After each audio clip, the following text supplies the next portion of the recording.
This keeps getting better for the Toronto Raptors as we brought in an expert on the New York Knicks. We got Chris here from Knicks Digest to break down why this trade looks even better than we thought for the Toronto Raptors. So Chris, welcome to the Raptors Digest. Apologies for potentially finessing you in a little trade that just went down between our two teams, but excited to have you on here, sir.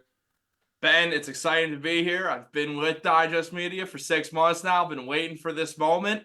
And by the way, to call this a finesse job on either side is just straight cap. That is not the case. Each team just got better. The Knicks were not a good fit for RJ or Immanuel Quickley. In my mind, both of them were being suppressed in their New York Knicks roles, where they're going to break out in Toronto. Have to let you Raptors fans know that before saying thanks for OG Anunoby, because we needed a player just like that. And also, thanks for letting us have this lawsuit, which is also just very nice.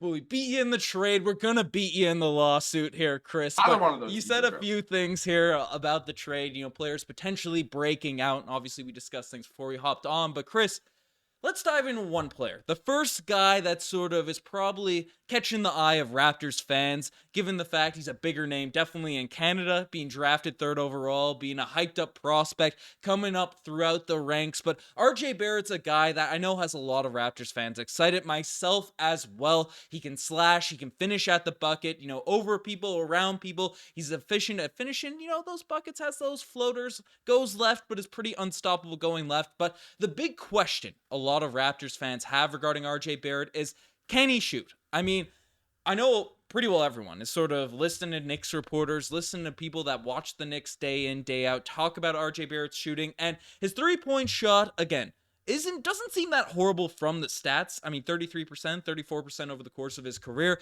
doesn't seem horrible, but then you have some pundits come out and almost describe him like a Ben Simmons-esque character that's just left on an island out there in the Knicks offense and is hindering Jalen Brunson and Julius Randle's ability to attack.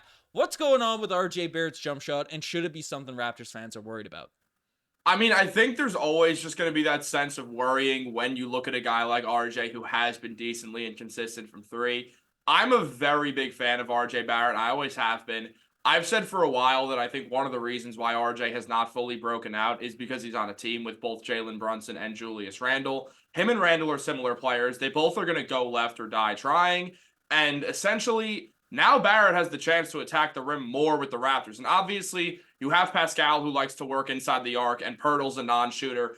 But it still feels like all your best players don't just want to work inside. I mean, the way that Scotty Barnes has completely turned his shooting around and become a great shooter in the NBA. The fact that you now have Immanuel Quickley as your starting point guard, who is going to be a tremendous electrifying shooter, who we'll talk about later, is super helpful. RJ is going to get more chances to work inside the arc where he works best. And something I've noticed, and I've watched RJ, including that year at Duke, I've watched him for 6 years now. I think with RJ, he's a better shooter when he's shooting on lower volume. With RJ, what happens is he starts shooting badly because he starts forcing threes up because he doesn't have the room to attack the paint, or at least that was the case with the Knicks.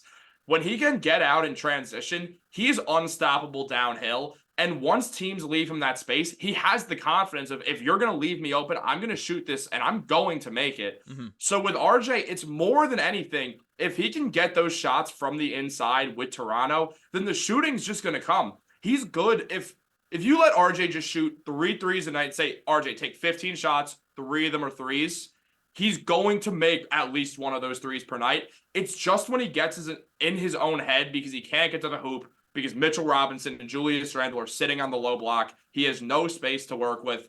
It basically leads to him having to force up threes that were not good for him. Now on the Raptors, he gets a fresh start to not do that. Also, I'm almost positive the Raptors play with more pace than the Knicks. RJ is going to be tremendous in transition if you guys can work some transition basketball in there. Okay, nice. Obviously, the question marks about spacing has been an issue with the Raptors. Obviously, Quickley will definitely help that, but Schroeder, obviously Pascal Siakam this season especially, and Pirtle, not a lot of open floor space, but I don't think the Toronto Raptors are done making moves. So we'll see how this roster ends up shaking up, but that's good to hear that we didn't just trade for a Ben Simmons-esque sort of three-point shooter, because that's a huge positive. And one other thing regarding RJ Barrett, because We know what a freak athlete he is. We see the highlight dunks, especially in the playoffs. This man has no fear, attacking the rim, ball in the left hand, and will throw down some yams over some folks. But defensively, again, especially just an outpouring of Knicks fans saying that he's lackluster on the defensive end I've seen in recent years. But I've also heard Tom Thibodeau praise this guy in the media left, right, and center about his effort on defense, his positioning, buying into the system, and obviously he's a tremendous athlete. What is RJ Barrett, the defender? Who should we be listening to regarding RJ Barrett? Well, you should be listening to me because I watch basically every Knicks game. And earlier in this season, the Knicks were playing against the Boston Celtics, who I don't know if you're going to debate this, but I would say they're the best team in the NBA as of right now. Not anymore. Wow. I knew that one was coming. Yeah, I know. The Knicks are better than now that they have OG Anunoby. I was ready for that also. And essentially, when Jason Tatum shot with other defenders on him, people were just getting baskets. Or he was just getting baskets on them. When RJ Barrett defended him, Jason Tatum went 1 for 7 from the field. Tatum could not deal with RJ's physicality. RJ uses his strength. For a wing, RJ is going to be one of the strongest wings in the league. It's similar to the way that Jimmy Butler defends, where it's, you are not getting past me. Whoever you are, if you're a wing, if you're a guard, I am stronger than you, and you cannot use any physicality. It's not going to work on me. That is what RJ does defensively. It's why Tibbs loves him. One of the reasons why RJ's defense has kind of been a question is because there have been seasons where RJ's role has constantly been changing with the Knicks. His first season, he was supposed to be the best player, but they had no spacing with an Alfred Payton, Julius Randle, Nerlens Noel, Mitchell Robinson team. And then the year after he became a 3-and-D guy, the Knicks tried to keep him in that role. Then Julius forgets how to play basketball for an entire year. RJ decides to take the lead role scoring. After February 1st, averages 25 points per game for the rest of the 21-22 season, looking like an all-star. He also had 5 assists and 5 rebounds per game, so he had a stretch where he was one of the better players in the NBA for sure. And then his role changes again because Brunson gets there. RJ could not get a role steady with the Knicks. What the Raptors need to do for the first time in RJ's career is give him year-to-year stability, and then the defense will come because RJ needs to know what he's being asked of. The Knicks could not get a specific role with him. Tibbs was always changing up what RJ was supposed to do. RJ had 3 coaches in his 5 years with the Knicks, being David Fizdale and then Mike Miller and then Tibbs. And we know how Tibbs is. He's an old-fashioned guy, and he just kept changing RJ's roles. So now we're in a situation where I think if Darko Rajakovic can give some stability to RJ year to year, you are going to see this guy be very good on each side of the ball.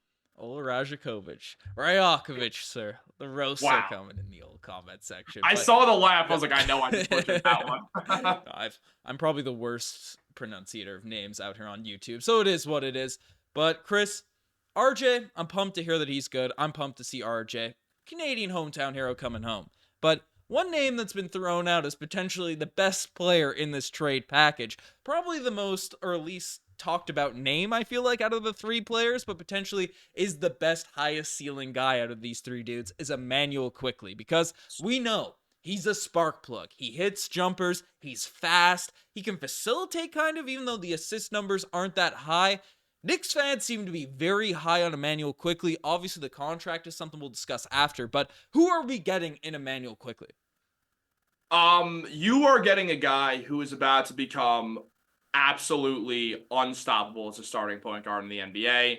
I don't know if it's going to happen because this is mid-year, but if this trade were to happen in 6 months instead of right now, Immanuel Quickley would win Most Improved Player next season. I guarantee it. The man is so talented. He has been plagued with being stuck behind Jalen Brunson, which is nobody's fault. No one expected Jalen Brunson to be this good outside of the Knicks front office.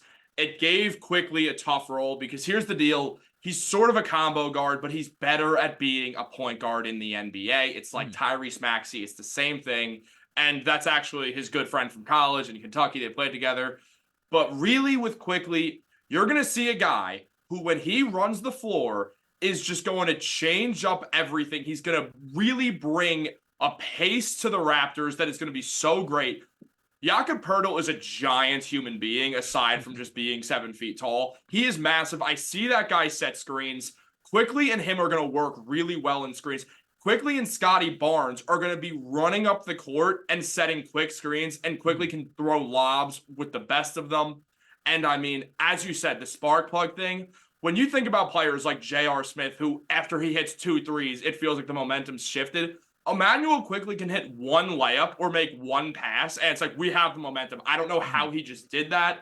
Quickley is going to grow so much with the Raptors. It's going to be unbelievable. His numbers as a starter have been great throughout his career. There they are, 22.6 points per game as a starter. He also got a good amount of assists, and he is a great rebounding guard, especially offensively. The guy just sneaks in and pulls down offensive boards like you would not believe. I am so bummed out that the Knicks lost him, and not just because him and I play NBA 2K together, but really just because as much as I am happy that he's finally going to get the starting point guard job he deserves, it sucks to see a player who I truly think we're going to look back and think, wow, the Knicks traded that guy away, go to a new team. He's going to be the best player in this trade. You said it earlier. I mentioned it before this video. He is going to end up being the best player in this trade.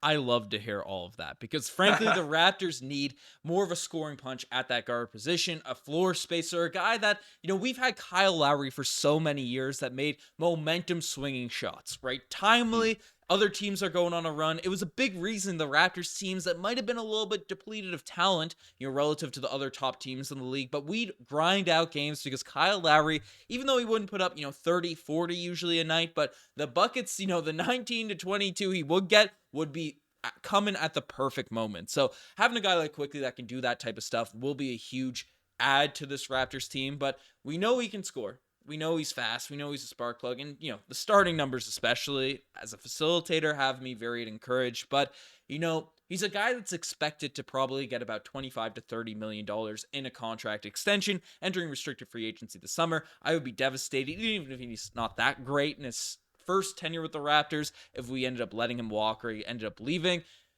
Was the contract a little bit of a concern, or was it more so the fit with Jalen Brunson? And are there any holes in Immanuel Quickley's game that we should be a little bit worried about? I think that on the side of the contract and mix with Jalen Brunson, those kind of had synergy to where it was like there is one answer for Immanuel Quickley. And in my mind, I kept saying this. Here's what you do if you're the Knicks. You trade Immanuel Quickley to the Raptors who need a point guard, and you get back OG Anunoby. I didn't know RJ Barrett was going to be involved. That was a not so fun surprise. But I understand why. I thought the Knicks were going to have to give some first round picks along with it. Instead, they keep their picks. Also, if you want to hear more about that, just go to Knicks Digest and listen to me rant over there. Plug it, baby. There we go. Had to do it. Listen to me and Darielle talk about it. Shout out to Darielle. But really, with Quickley, you guys should pay him the money because something about Quickley, and I will get into some negatives, though there's very few and far between. Something about Immanuel Quickley is he's going to get so much better, and one of the reasons is this guy loves basketball. I have seen this firsthand from just playing NBA 2K with him and talking to the guy. He loves basketball so much. After games, the man is going into MSG onto the court and getting in workouts. The guy lives for basketball. If he's not playing basketball, if he's not at practice, he is home playing 2K. I have him on PlayStation. I know this to be a fact. He's one of those guys who, it's like Kevin Durant, where he just lives and breathes basketball, where it feels like he just has this love for basketball that is there's very few things on this planet that Immanuel Quickley loves more than basketball. It's just, when you get a guy like that, that's how you know that they're going to be great one day because they got that love for it. They got that ultra competitive streak. It's that $30 million is so going to be worth it for Immanuel Quickley. And I could say the only downside with him is sometimes he runs a little cold, and that happened with the Knicks. And I really always thought it's because of the unstable minutes that he's been getting throughout his career. I could see that problem really stopping with the Raptors now that he gets to be a starting point guard. Also, if Darko, I'm not going to pronounce the last name again, ever sits him for Dennis Schroeder, baby. Very solid point guard. I'm actually a huge fan of Dennis Schroeder also. I really like all the guys on the Raptors outside of Scotty Barnes because the whole beef with Quentin Grimes thing. If he dares sits Immanuel Quickley on the bench, I am taking a plane up to Toronto and just telling him off myself. Quickley will learn to get past these shooting slumps. It's one of those things that happens when you're not getting stable minutes, and Tibbs doesn't like to play the bench guys that much, though Quickley was his favorite guy off the bench. His minutes were never stable, and it's hard to be a consistent shooter when your minutes are inconsistent. Yeah, well, that's why we saw those numbers jump like crazy when he was in that starting unit. But no, I am pumped with these two players coming in. You guys got a good one in OG Anunoby, and I saw a lot of Raptors Digest viewers already go down to Knicks Digest to roast the take on Precious Achiuwa. But you know what? The propaganda is real. The Precious propaganda will maintain down with the New York Knicks. So don't worry. He's the next man, better than Giannis, I still believe. But he's from the Bronx, man. He grew up in the Bronx. He getting home, all that type of stuff. But Chris, pleasure to have you on, my guy. I'm sure we'll have some battles going. Might be down to the New York Knicks game together too in a few weeks. So we'll see what's happening along those lines. But folks, you guys are best to make this far. Again, subscribe to the channel if you guys haven't already. Anyways, we're signing out. Cheers.